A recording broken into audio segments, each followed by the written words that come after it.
en Romanos, que nos ayudaste a leer la semana pasada. Desde ahí, desde tu lugar, hoy me voy a quedar aquí sentado para que ahí nos puedes dirigir en la lectura. Romanos capítulo 4, que es estamos procurando leer este libro de la palabra del Señor y vamos a escucharlo. Vamos a escuchar Romanos capítulo 4, por favor. ¿Qué dice, hermano? ¿Qué pues diremos que halló Abraham nuestro padre según la carne? Porque si Abraham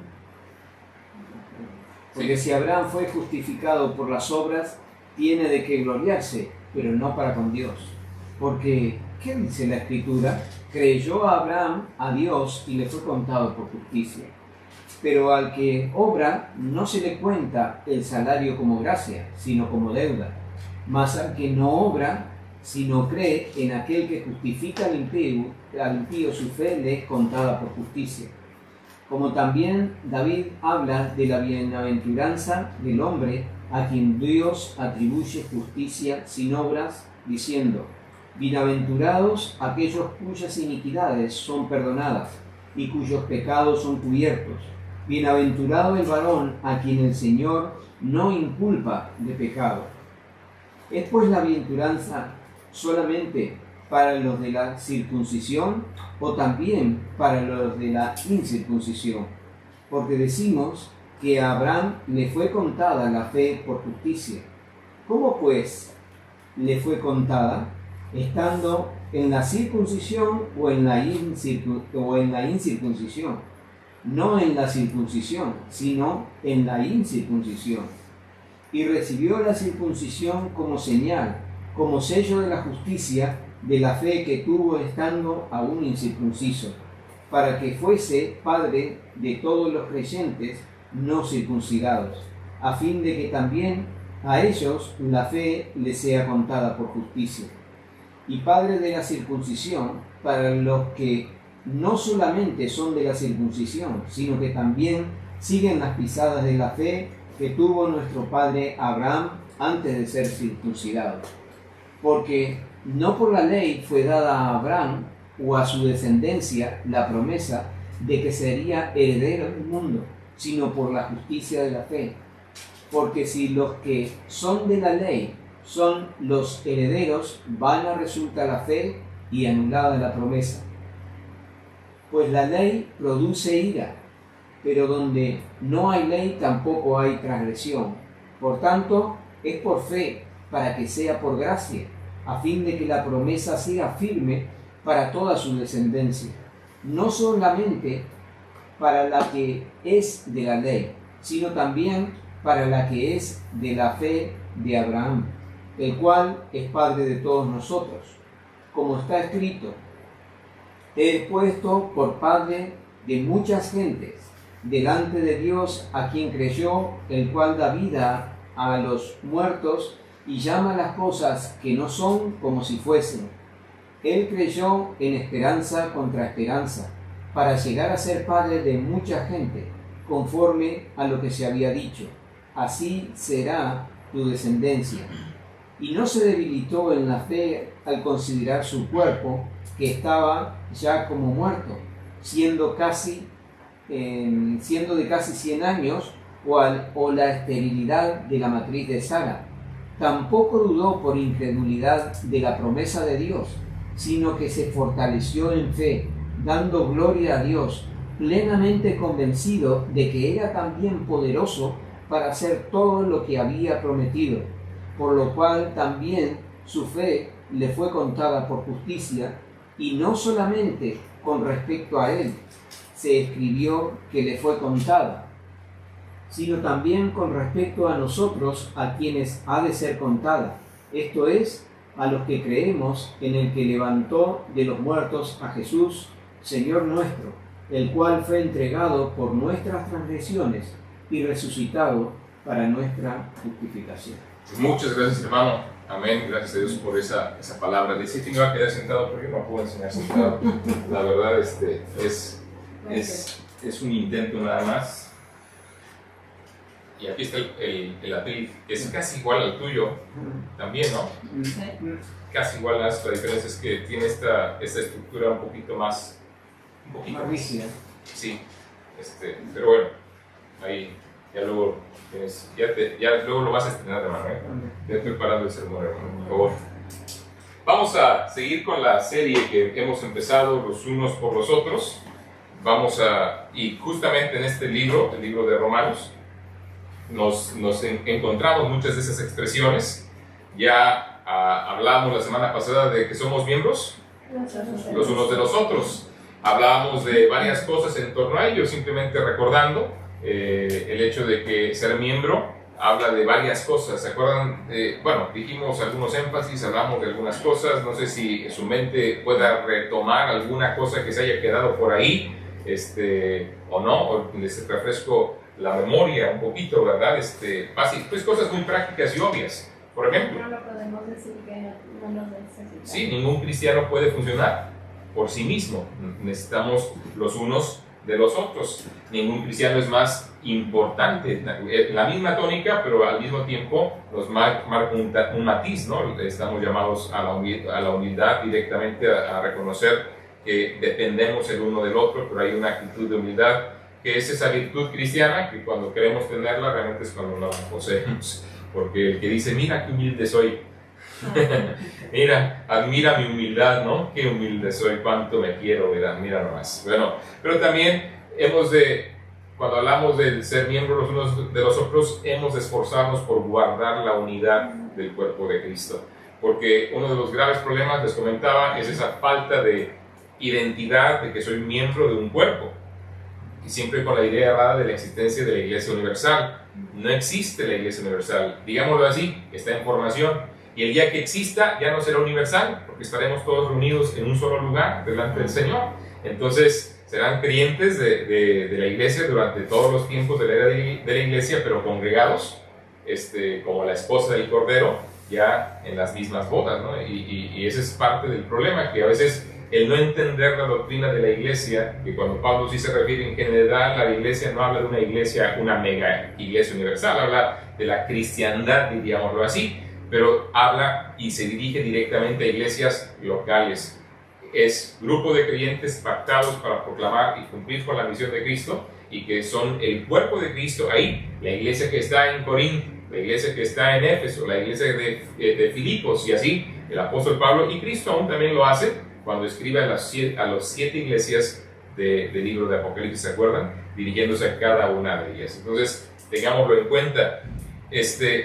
Finalizamos nada más mencionando el asunto el énfasis inapropiado del conocimiento de los dones, pero una de las cosas que se me pasó a mencionar, y nada más lo comento ya para entrar en materia a la siguiente temática, es que el ejercicio de los dones es dentro de la iglesia local.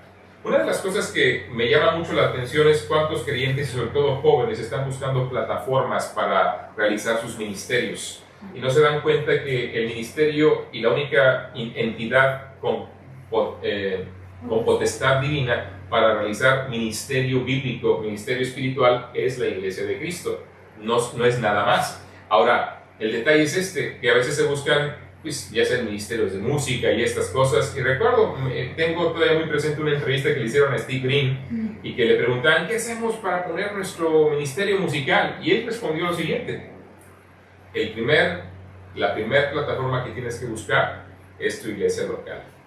Si estás buscando auditorios, si estás buscando estas cosas, no estás entendiendo para qué Dios te dio dones, y es ahí lo que desprende de los unos por los otros. Somos miembros con diferentes funciones porque tenemos diferentes dones, y los dones que Dios nos ha dado son para la edificación del cuerpo de Cristo. Si son para andar y dicen, no, pues que voy a las iglesias, no, empieza en tu iglesia. Si Dios te quiere usar para hacer bendición en otras iglesias, Dios abrirá esas puertas, pero no en el entendimiento de que ese es el cuerpo de Cristo, no, a partir de tu iglesia hacia otros ministerios, que hay comunión, que hay interrelación. Por eso les decía, siempre en las actividades juveniles, la idea es que entre los pastores haya como un acuerdo para que si son de diferentes iglesias, nos ponemos de acuerdo para caminar juntos en ese trabajo, y no que de repente es que me dan ganas de ir al grupo de jóvenes de aquel lado. o es que voy a enfocarnos de este otro lado. Es que son cosas que tenemos que aprender. Yo entiendo que aquí en España hay pocos y por eso buscamos ese tipo de relación. Y como he hecho con mis hijos, bueno, tienen amigos creyentes de otras iglesias, de repente van a verlos, ciertamente. No tenemos un ministerio juvenil todavía funcionando, entonces, bueno, no hay problema. Pero a veces inclusive eso es peligroso porque nos confunde en el entendimiento de que esa es la forma de seguir haciendo ministerio. Y aunque debemos ser flexibles porque estamos en una situación diferente, tenemos que tener cuidado para enseñar lo que es correcto y tener esa identidad plena para poder madurar y crecer en el Señor. Ese es el punto. Pero el día de hoy nos toca otra frase, de los unos por los otros. Ahí en Romanos capítulo 12 la vamos a encontrar. Y ciertamente por situaciones que pasamos es una de las frases que más necesitamos. Porque aunque de alguna manera se entiende, y ahora que la lean, van a darse cuenta que justamente es algo que deberíamos todos tener y experimentar de continuo, pero al mismo tiempo, como la Escritura siempre nos muestra, tenemos que luchar así como por la unidad, porque existe esto. Romanos, el capítulo 12, cuando está hablando de los dones también espirituales, después nos habla justamente de elementos que tienen que existir. Versículo 6 dice, de manera que teniendo diferentes dones, según la gracia que nos es dada. Bueno, el versículo 5 habíamos visto, así nosotros siendo muchos somos un cuerpo en Cristo y todos miembros los unos de los otros. De manera que, teniendo diferentes dones, según la gracia que nos es dada, si el de profecía, úsese conforme a la medida de fe. O si de servicio en servir, o el que enseña en la enseñanza, o el que exhorta en la exhortación, el que reparte con liberalidad, el que preside con solicitud, el que hace misericordia con alegría. El amor sea sin fingimiento. Aborreced lo malo, seguid lo bueno. Y aquí está, versículo 10, ¿qué dice? Amaos los unos a los otros con amor fraternal. En cuanto a honra, prefiriéndoos los unos a los otros. Aquí hay dos: amarnos y honrarnos. Ahora, o prefiriéndonos los unos a los otros. Ahora, dense cuenta cómo está. Si conjugamos el verbo amar y vemos la voz en la cual está conjugada el verbo amar aquí, ¿en qué voz está? ¿En qué, o cómo dirías, en qué forma está? Amaos los unos a los otros. Piensa un momentito. Amaos. ¿Sí? ¿Y cómo le llamamos a eso? No. No. No es un indicativo. No. Es un Amaos. Es una orden. Es una orden, es un imperativo. imperativo. Sí. Vale. Perdón, a lo mejor no me expresé bien. Sí. Siempre mi gramática me falla ahí, ¿verdad? Es un imperativo. Está en una forma imperativa. Está en una orden, es un mandamiento. ¿Por qué razón? Porque es necesario, diríamoslo así. Porque no hay lugar a otra cosa. Porque no hay lugar a otra cosa. Pero porque no solamente es necesario, no hay lugar a otra cosa, es que no solemos amarnos con amor fraternal. Y cuando estaba viendo mi introducción, veo que a veces no nos damos cuenta que damos introducciones que la verdad pueden llamar la atención, pero no son realmente acordes. Escúchenla. ¿Qué características tienen nuestras familias? ¿Qué cosas hay en ellas que diríamos las hacen familias? Porque hablamos de amor fraternal, amor de familia. Pues, ¿qué puedes decir de tu propia familia? En una familia, en una buena familia, suele verse sacrificio de parte de los padres, unión entre los hermanos, ¿de verdad? ¿Verdad? Trabajo juntos y amor. Ahora, sí es natural, hay un amor de madre, hay un amor de padre, decimos, ¿no? Amor de hermano, sí, aunque aquí lo que me llama la atención es esto, damos por sentada que lo hay, pero Dios nos tiene que decir, no, amaos con amor fraternal, porque la realidad está en que no siempre impera ese amor fraternal, la realidad está en que, aunque son características deseables y podemos de verdad experimentarlas, y gracias a Dios cuando las experimentamos, pero es verdad que Dios nos dice, amaos, ámense con amor fraternal los unos con los otros. El amor de familia que debe de haber, deben también trasladarse al amor de familia espiritual. Y siempre he dicho esto, el vínculo que nos une es más fuerte que la sangre. Porque la carne y la sangre no heredarán el reino de los cielos, pero el cuerpo glorificado, la vida espiritual, la familia espiritual, estaremos por la eternidad. Ahora, es verdad, amamos a nuestra familia en la carne y hay mucha gente de nuestros dos lados, ¿verdad?, que son no creyentes y por lo tanto quisiéramos para ellos lo mejor y conocer al Señor, y de alguna forma nuestro amor debe trascender en ese sentido de que lleguen a conocer al Señor, orar por ellos y llevarles el Evangelio y procurarlo también, pero así como a ellos, con todo el mundo, desde luego, pero particularmente Dios espera que ese cariño, ese sacrificio, ese trabajo juntos, ese esfuerzo trasciende nuestra relación en la iglesia, trasciende nuestra comunión unos con otros. Y la realidad, cuando estaba estudiando esto, dije, qué momento que desde luego yo tengo que recordar de diario, yo tengo que ser consciente que damos por sentado que en la familia hay amor, cuando Dios dice, hey, no lo des por sentado, te estoy mandando que tengas amor en tu familia, amor de familia, porque no, si hay algo que el hombre no le nace, es amar a la gente, porque somos ególatras. Eso quiere decir que nos amamos a nosotros mismos y por lo tanto nos es difícil sacrificarnos por otros, nos es difícil servir a otros, nos es difícil trabajar con otros, más bien que trabajen para mí, yo no trabajo con los demás, ¿no? Que hagan las cosas que a mí me corresponden, que otros las hagan. La verdad está en que somos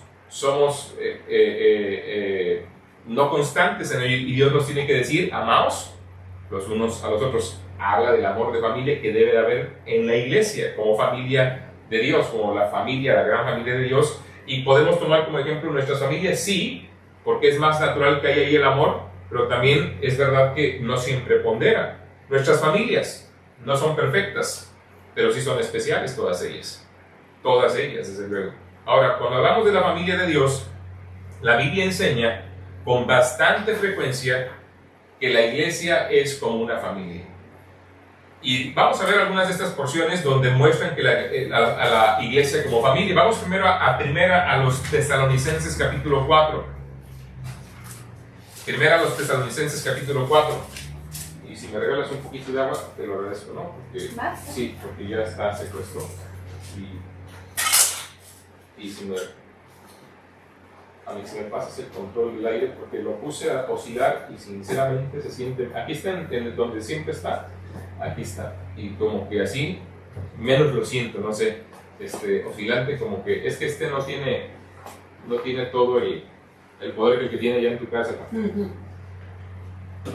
Allá les da frío, aquí por más que quiero que dé, no da. A ver si aquí se lo estoy viendo, porque si no veo dónde queda, y ya a ver si este lento, mira nomás, viene apenas para arriba, viene, ahí, a ver si alcanza, y si no, pues ya no, estamos. Primera a los Tesalonicenses capítulo 4 versículos 9 al 10, y por estar con lo del aire acondicionado, y bueno, a ver si funciona. Vamos a dar lectura a esta porción. Ayúdenme a leerla juntos. Dice el versículo 9 y el versículo 10. Dice: pero acerca del amor fraternal no tenéis necesidad de que os escriba, porque vosotros mismos habéis aprendido de Dios que os améis unos a otros, y también lo hacéis así como todos los hermanos que están por toda Macedonia. Pero rogamos, hermanos, que abundéis en ello más y más. Ahora hay varias cosas que sobresalen aquí. Hablamos de una iglesia, vemos que el apóstol Pablo habla de esta iglesia que directamente ya impera el amor fraternal ahí, dice, ya lo han aprendido, pero me llama la atención que también les dice, y un título que está muy gastado y a veces poco sentido le damos, dice, y también lo hacéis así con todos los hermanos. ¿Por qué se refiere a los miembros de la iglesia en Tesalónica como hermanos? Porque somos miembros de la familia de Dios. Somos una familia, la familia de Dios. Por eso les digo, el decirle hermano a mi hermano Gabriel no es porque seamos de una hermandad, no, es porque somos miembros de una familia, la familia de Dios. Y eso es lo que lo hace tan especial. A veces lo decimos muy superficialmente, pero la verdad es que nos acostumbramos tanto como Señor, Señor, Señor. Y no tiene significado, cuando deberíamos de darnos cuenta que es lo que indica, es el distintivo de que somos miembros de la familia de Dios. Si Dios es mi Padre, si Dios es tu Padre, ¿qué somos entonces? Hermanos. Ahora, Hebreos capítulo 13, versículos 1 al 3.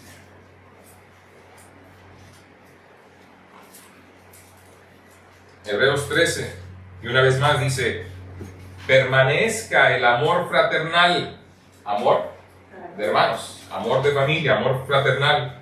No os olvidéis de la hospitalidad, porque por ella algunos sin saberlo hospedaron ángeles. Acordaos de los presos como si estuvierais presos juntamente con ellos, y de los maltratados como que también vosotros mismos estáis en el cuerpo de Cristo, la familia del Señor. Y Pablo otra vez dice del amor fraternal directamente que debe imperar en la iglesia. Primero de Pedro 1, 22 y 23 hablan, insisto, de la existencia en la iglesia del amor de familia, el amor fraternal, porque la iglesia es la familia de Dios. Y en Efesios aún nos muestra con más claridad de esto, ya luego llegaremos ahí. Pero en primero de Pedro 1, 22 y 23, con razón estoy del otro lado. Vamos, ayúdame a leerlo, hermanos. Capítulo 1, versículo 22 y 23, que dice: habiendo purificado vuestras almas por la obediencia a la verdad, mediante el Espíritu, para el amor fraternal no fingido, amaos unos a otros entrañablemente de corazón puro, siendo renacidos, no de simiente corruptible, sino de incorruptible, por la palabra de Dios que vive y permanece para siempre, siendo renacidos. Ya nacimos primero en nuestra familia física, ahora nacimos en nuestra familia espiritual, la familia de Dios. Haya por tanto amor fraternal no fingido. Ahí mismo, el capítulo 3, versículos 8 y 9 de Primera de Pedro, capítulo 3, versículos 8 y 9. ¿Qué dice, hermanos? Finalmente, sed todos de un mismo sentir, compasivos, amándoos fraternalmente, misericordiosos, amigables, no devolviendo mal por mal, ni maldición por maldición, sino por el contrario, bendiciendo, sabiendo que fuisteis llamados para que heredaseis bendición. Una vez más, el asunto del ponderamiento del amor fraternal, el amor de familia. Pero la Escritura nos muestra que somos miembros de la familia de Dios, y para ello, miren, déjenme ir directamente, porque ese no lo tengo aquí en mis notas, pero para recordarlo nada más. Y a ver, es que luego se me esconden las porciones cuando las quiero, no salen, ¿verdad? Si trajera mi Thompson, dirían algunos, la Biblia que predica sola, entonces ya verían, ¿verdad?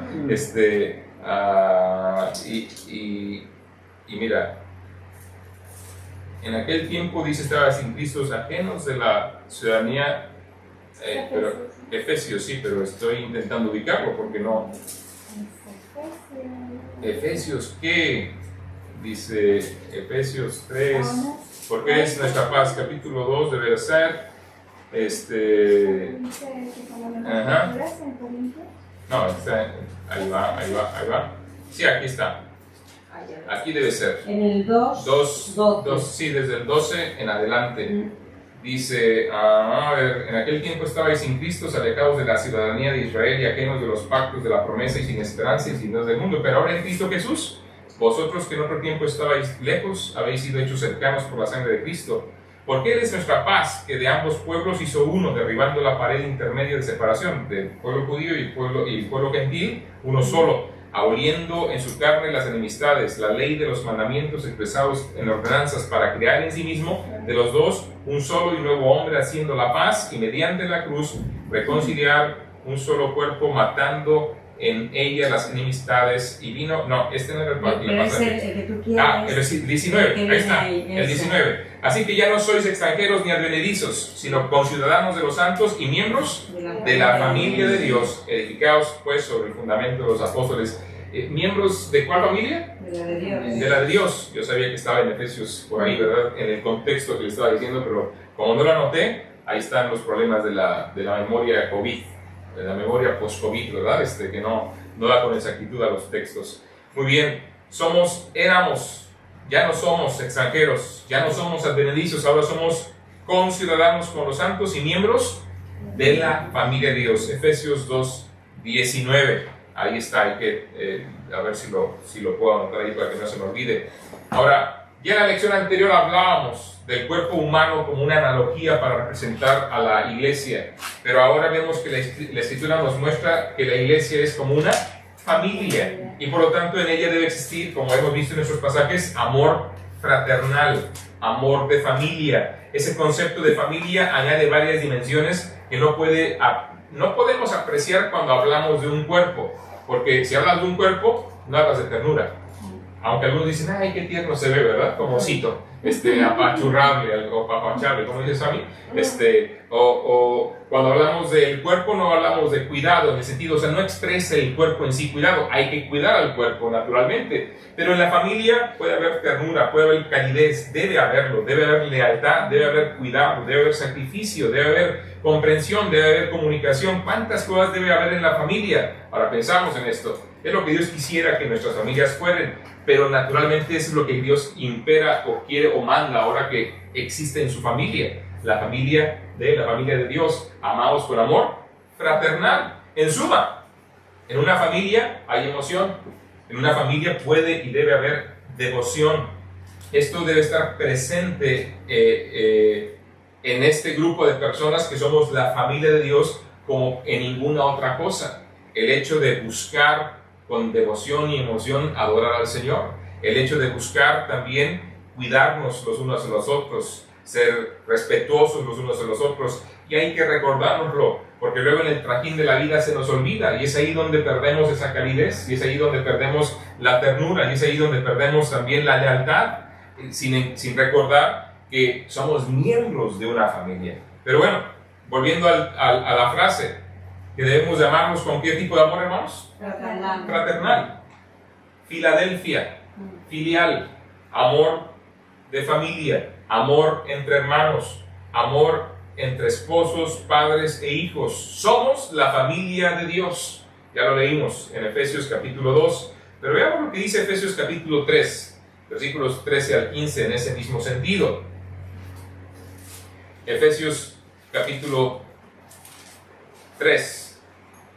Ya se me escondió Efesios, aquí está, versículos 13 al 15. Vamos a leerlo juntos, dice: por lo cual pido que no desmayéis a causa de mis tribulaciones por vosotros, las cuales son vuestra gloria.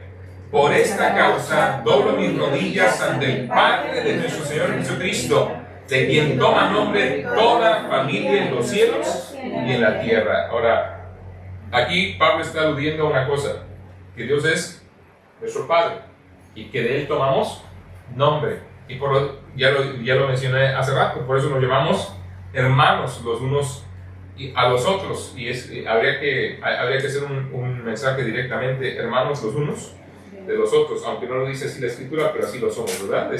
Los unos y los otros. En 1 Pedro 4:7, escúchenlo. A ver, 4:17.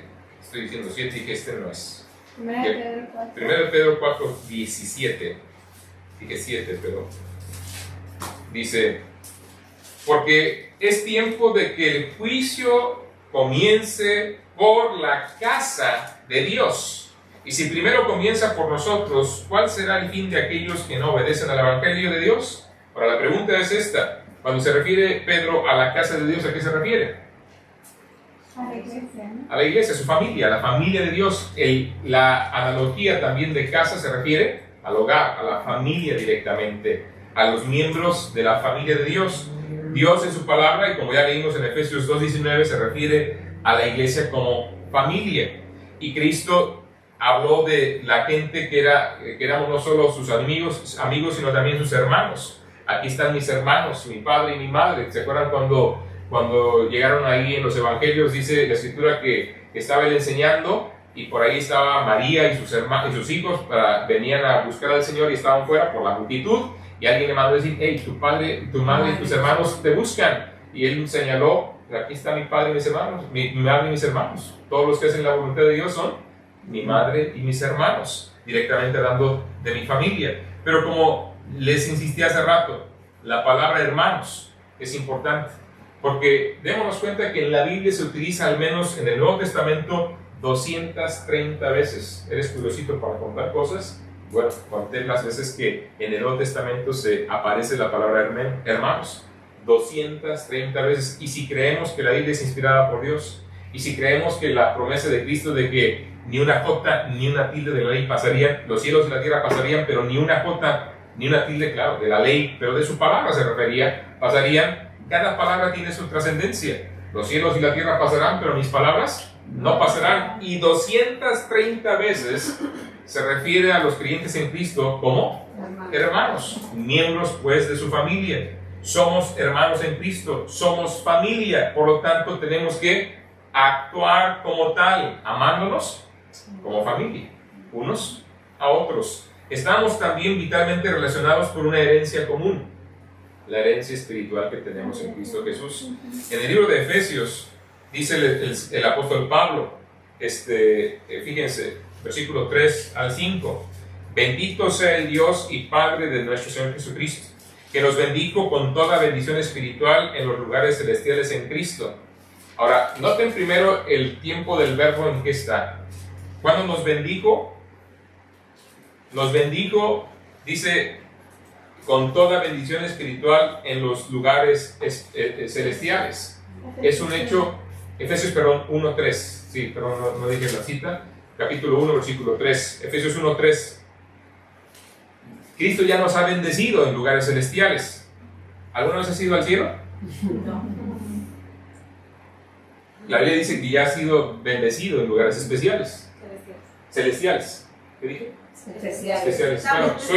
Bueno, suena ¿verdad? Parecido. Espaciales, ¿verdad? Ahora, pero si no he ido a los lugares celestiales, ¿cómo es que ya me bendijo? Pregunta. Bueno. Las cosas que no son como si fueran, ¿no? Como leemos aquí. Bueno, pero no es eso. Aunque tiene que ver. Versículo 4. Según nos escogió, y aquí está la clave, dos palabras, en Él. En Él. Pronombre Él. ¿A quién se refiere el pronombre? A Cristo Jesús. Según nos escogió en Él, antes de la fundación del mundo, para que fuésemos santos y sin mancha delante de Él. En amor, habiéndonos predestinado para ser adoptados, hijos suyos, por medio de Jesucristo, según el puro afecto de su voluntad. Ahora, yo sé que, y sobre todo ahora que está de boga otra vez los reformados, esas historias, como dijo un pastor que es de ellos, dice, yo no quiero que me llamen reformado, yo prefiero ser bíblico, y yo estoy de acuerdo con él. Yo quiero ser bíblico en mi aproximamiento. Y el tema es que es obvio que la predestinación, la elección, no la entendemos a profundidad, pero si algo entendemos es que se hizo en Él. De modo que si alguno está en Cristo, nueva criatura es. Las cosas viejas pasaron, aquí todas son hechas. Ahora, pregunta, ¿quiere decir que yo ya no pequé? Entonces, ¿cómo que las cosas viejas pasaron? ¿Y cómo es que todo será hecho nuevo? Pasaron porque las tiró. Si alguno está en Cristo, esa es la clave otra vez. Cuando yo confío en Jesucristo, yo recibo la vida ¿de quién? De Él. Él me dio vida eterna. Cristo vive en mí. ¿Y quién es eterno? No soy yo eterno. Yo nací el 28 de julio de 1970. Ya saben, tengo 53 años, hermano. Soy del modelo 70, ¿no? 53 años. Entonces, yo nací en ese momento. Yo no existía antes de la fundación del mundo. Entonces, dices tú, ¿cómo es que Dios me eligió? Me eligió en Él. El día que confío en Jesucristo, yo entro a una comunión y el Espíritu Santo me puso en lo eterno. Y con Él me ha hecho sentar en lugares celestiales. Ahora mi pasado no es el mío, es el pasado de Cristo. Y ahora también mi futuro no es el mío, es el de Cristo. Y en ese sentido ya fui elegido desde antes de la fundación del mundo. Espero que eso pueda ayudarnos a entender un poquito qué es en Cristo. No es una arbitrariedad de Dios, porque no se entiende claramente la soberanía de Dios en la Biblia de esa forma. Porque entonces, hablando de soberanía, aunque Él controla las cosas, Él nos da libertad. Porque de otra manera tendríamos que admitir o teníamos que decir que entonces Dios me hace pecar, porque como Él es soberano y Él controla mi vida, por lo tanto Él me obliga a hacer cosas que no deben de hacerse. Eso no es verdad. Y ahí está la prueba. Voy a predicar el libro de Esther no la presente, ¿verdad? Sino Esther, la reina Esther. Y es interesante cómo Mardoqueo le dice, ¿se acuerdan del desafío? ¿Quién sabe si para esta hora hayas llegado al reino? Pero antes les dice, si te rehusas, no creas que no te va a llegar el mal a ti, pero tenlo por cierto, que de otra parte vendrá liberación. Pero quién sabe si Dios te puso para esta hora. Bueno, no dice Dios porque es uno de los pocos libros donde no se nombra el nombre de Dios, aunque vemos su obra en ese libro. Pero ¿cuál es el asunto? Dense cuenta, en otras palabras, Dios soberanamente va a hacer lo que tiene que hacer, contigo o sin ti. Contigo o sin ti. Aquí el detalle no es que Dios te hizo para que tú hagas eso. No. Aquí el asunto es que quieres hacer y quieres ser parte de la obra de Dios, decídelo. O ¿quieres rechazarlo? Está bien, como quiera yo voy a lograrlo. Porque nadie somos indispensables. El plan eterno de Dios, en su soberanía, Él lo va a efectuar. Pero te ha delegado soberanía a ti para que tú decidas si quieres participar o no. Y a veces el hombre rechaza al Señor. Y a veces el creyente no quiere hacer la voluntad de Dios. Entonces, ¿qué pasa? ¿Dios lo hace no hacer la voluntad de Dios? No. Dios cumplirá su propósito. Él no quiso participar, rendirá cuentas de eso, pero Dios usará a quien quiere participar y Él logrará lo que quiere, porque Él es el soberano y nadie lo detendrá, aunque yo me niegue. Espero que no los haya confundido más, ¿verdad? Pero ciertamente uno de los grandes problemas que tenemos en nuestro tiempo es no ser bíblicos en nuestro aproximamiento y no ver la clave en Él. En Él. Él es el eterno. Y si yo llego a participar de su vida, naturalmente en ese instante es como si yo hubiera estado desde antes de la fundación del mundo. Yo no estuve, pero en Él estoy. Y es raro hasta decirlo, porque Él es el eterno presente. Punto.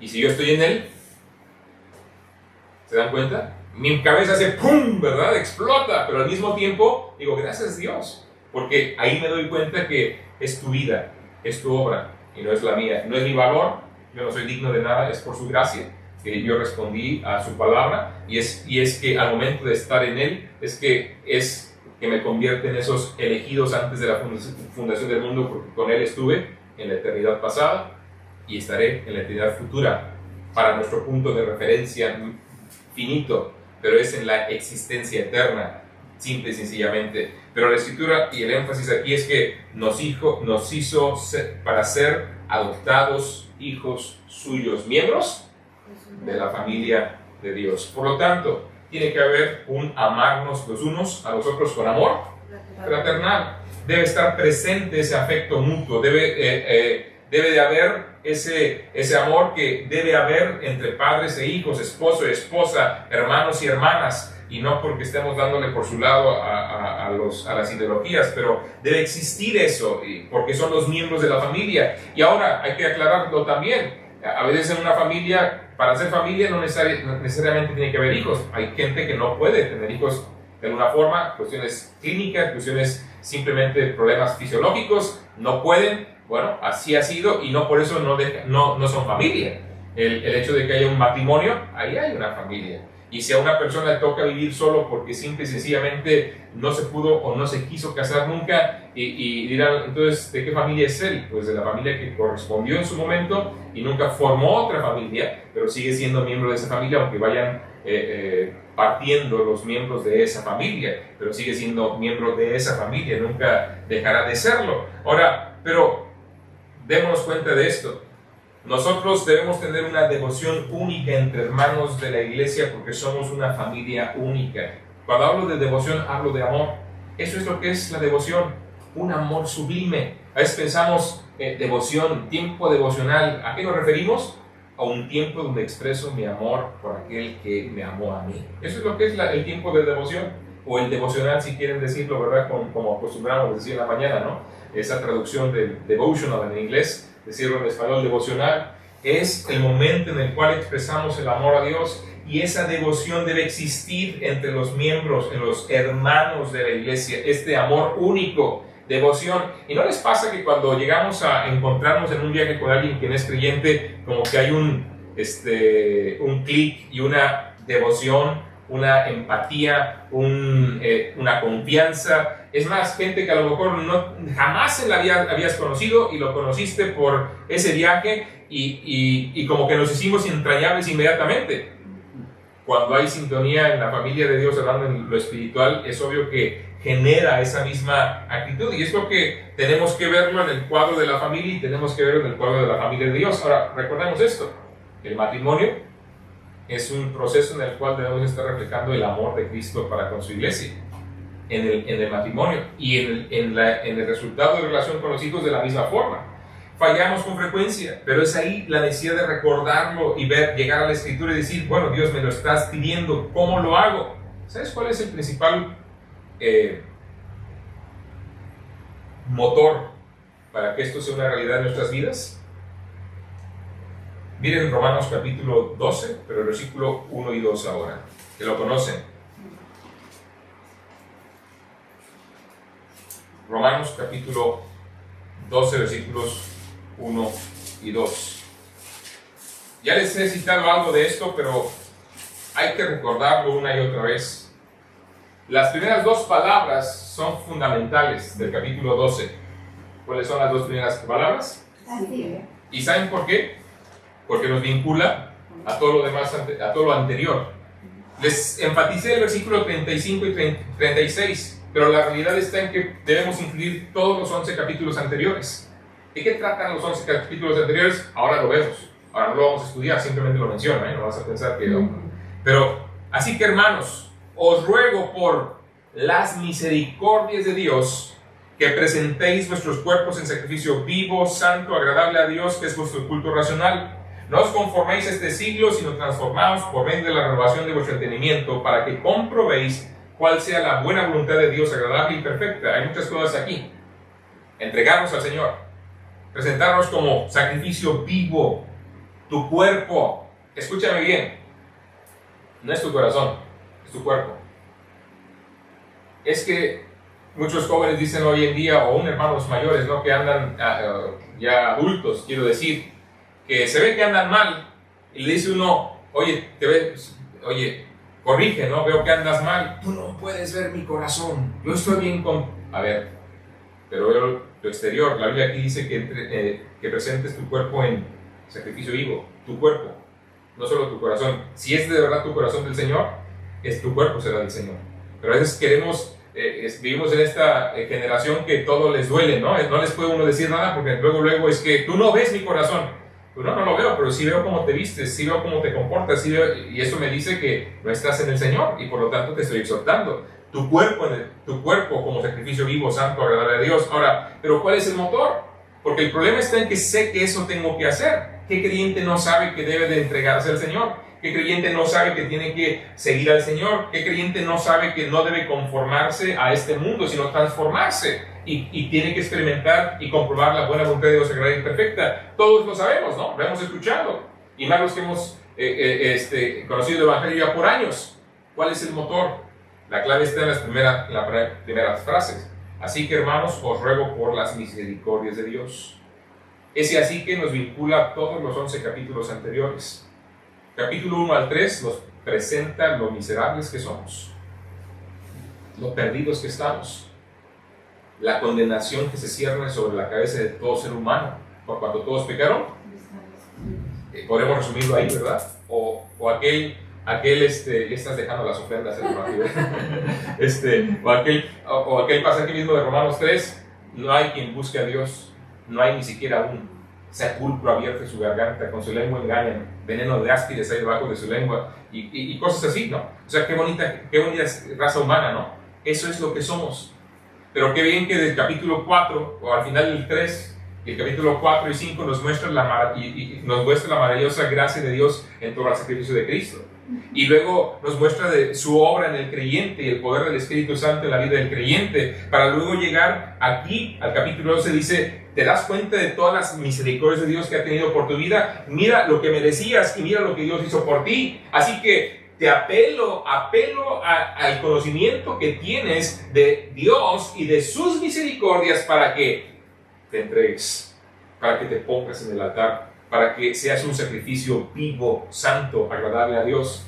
Pero nuestra falta de admiración por la cruz, nuestra falta de reconocimiento de qué nos rescató, o de admisión, de reconocimiento personal, sí, reconocimiento, de reconocer que yo no merezco nada de lo que tengo en el Señor, nos lleva a vivir una vida superficial en lo espiritual y por lo tanto vivir no en amor fraternal, porque Él es el motor de ese amor, porque finalmente yo no lo puedo producir. Ese amor se daña cuando tenemos temor de ser rechazado por otros. Ese amor se daña cuando tenemos una vida familiar triste, cuando sufrimos amargura e ira. Ese amor se daña cuando pasamos mucho tiempo pensando nada más en nosotros. No hay amor fraternal cuando dejamos que la ira impere. No hay amor fraternal cuando estamos de egoístas pensando en lo que son nuestros derechos y lo que todos los demás deberían hacer por mí. No hay amor fraternal cuando estoy sintiéndome que todo el mundo no me quiere. No hay amor fraternal cuando, desde luego, estamos viendo todas las tristezas que hemos tenido como familia, todos. Porque si empezamos a contar, y a veces eso, fíjense, un hecho malo ensombrece 100 buenos. Es como la reputación.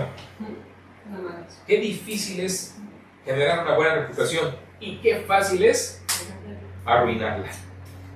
Y para volver, y la Biblia nos habla de eso, el libro de Proverbios nos muestra justamente una locura, una mosca echa a perder el perfume del perfumista, una locura hace que, ¿cómo dice? Se me van las palabras, bueno, no viene por ahí. No, bueno, sí, haga el perfume, pero decía una locura, pero no recuerdo, se me va, no lo tengo en las notas. Una pequeña locura. Sí, una pequeña locura, pero bueno, si no lo buscamos luego, y si no los que nos están viendo lo pueden escribir aquí, que lo podamos tener. Pero voy hacia el final, hermanos. El punto es si yo no aprecio la misericordia que Dios me ha tenido, si yo no valoro y no conozco a la persona de Dios, me va a ser muy difícil poder amar de una manera fraternal en la familia, en nuestra familia, nuestro núcleo familiar y en nuestro núcleo familiar que es la iglesia. Porque el no conocer a profundidad su misericordia nos lleva a ser egoístas. Porque el no conocer a profundidad la gracia de Dios, claro, no la comprenderemos, pero podremos irla conociendo, nos llevará a convertirnos en soberbios o en niños mimados, ¿verdad? Que nos sentimos merecedores de todo. Por eso Pablo tiene que decir, te apelo a que por la misericordia, las misericordias de Dios, te entregues en sacrificio vivo, tu cuerpo en sacrificio vivo, no tu corazón. Sí, es verdad, exhortamos mucho a que, y la Biblia dice, dame, hijo mío, tu corazón, pero también la misma Biblia dice que tengamos cuidado con nuestro corazón, porque es perverso y es engañoso. Entonces, démonos cuenta.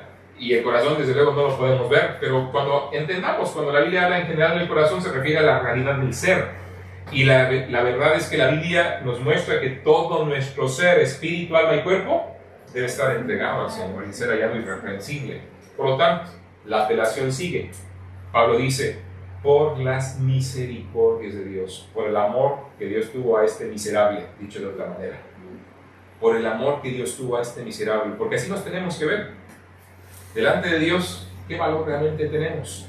Ahora, Él es quien nos da valor, pero Él amó a alguien que no es amable. O sea, potencialmente no hay nada digno de ser amado. ¿Qué dice Romanos 5:8? Ya lo citabas en la mañana, ¿no, hermano? Mas Dios muestra su amor para con nosotros, en que siendo aún pecadores, Cristo murió por nosotros. Y podríamos citar más pasajes. Nosotros le amamos a Él porque Él nos amó primero. Y la realidad es que ese amor, ¿dónde se mostró? En la cruz. Porque de tal manera amó Dios al mundo que ha dado a su Hijo unigénito para que todo aquel que en él cree no se pierda, mas tenga vida eterna. Me llama mucho la atención que en Juan capítulo 15, cuando Cristo empieza a hablar de que nos amemos unos a otros, luego dice que tiene un nuevo mandamiento. Y vuelve a decir del amor, pero le da un giro. No nada más dice que nos amemos los unos a los otros, dice que nos amemos como yo os he amado. Y es ahí donde está el giro. Antes hablaba de amarnos los unos a los otros, pero ahí empieza a decir que nos amemos como Él nos ha amado. Así que, hermanos, os ruego por las misericordias, el amor tan grande que Dios ha tenido por un miserable como yo, apelando a eso, reconociendo eso, viendo de verdad que yo no merecía absolutamente nada, que yo empiece a entregarme a Él para que yo pueda experimentar un amor que puedo yo compartir con quien es mi familia, la familia espiritual, con mi familia también, mi familia nuclear. Y recuerden que de la fortaleza de nuestra familia depende también que haya fortaleza en la iglesia, porque cuando estamos débiles en nuestra familia, justamente viene la debilidad en torno a todo lo que hacemos para el Señor. Y termino. Amar a otros. Esa es la clave para que nuestra familia espiritual sea una familia feliz, próspera, fructífera. Amar a otros. Y amar a otros implica servir a otros, sacrificarse por otros, pensar en otros. Porque el amor es lo que hace bien al prójimo. El amor es lo que nos detiene de hacer cosas que no están bien y hacer las que están bien a favor de las personas que decimos amar. Por lo tanto, que Dios nos ayude, hermanos. Apelando al amor de Dios, es como podemos amarnos los unos a los otros. Oremos, por favor, en esta tarde. Adriel, fuerte y claro. No sé, bueno, estás escribiendo, te dejo que te ¿Nos quieres dirigir la oración, hijo? Señor, te damos gracias por este día, gracias porque pues, tú nos muestras en tu palabra de manera clara que el amor es clave para fortalecer las relaciones entre los creyentes y poder ser miembros los unos de los otros. Te quiero pedir que tú nos ayudes a ser útiles en tu obra y a que pues tú, a pesar de nuestras carencias, te muestres a través de ellas para funcionar y seguir sirviendo pues hacia otros y en otros también. En nombre de Jesús. Amén. Pues gracias, hermanos, por estar, y como está ya en la diapositiva, en la proyección, en la transmisión, los jueves a las 8:30 nos vemos y los domingos a las 6:30 de la tarde. El mes de septiembre es nuestro mes inaugural oficial. Ya lo inauguramos aquí, ¿verdad? Nosotros, pero inaugural oficial, así que tendremos la visita de algunos hermanos y bueno, para que también estemos conscientes, a partir del primer domingo de septiembre tendremos una actividad especial con la visita de otros hermanos de cada una de las iglesias que nos han ayudado para estar por acá. Entonces, les animamos a estar. El primer domingo de septiembre es 3 de septiembre, el segundo es el 10, el tercero es el 17 y el último sería el 24 de septiembre. En cada uno de ellos habrá hermanos de diferentes iglesias de aquí de Castilla-La Mancha, principalmente, y de Madrid, que estarán con nosotros, y algún sábado también. Así que nos dará mucho gusto que nos acompañen. Gracias, hermanos, por hacer el esfuerzo de estar, como cada domingo han procurado. Cuando aquí estamos, han procurado estar aquí con nosotros. Dios los bendiga.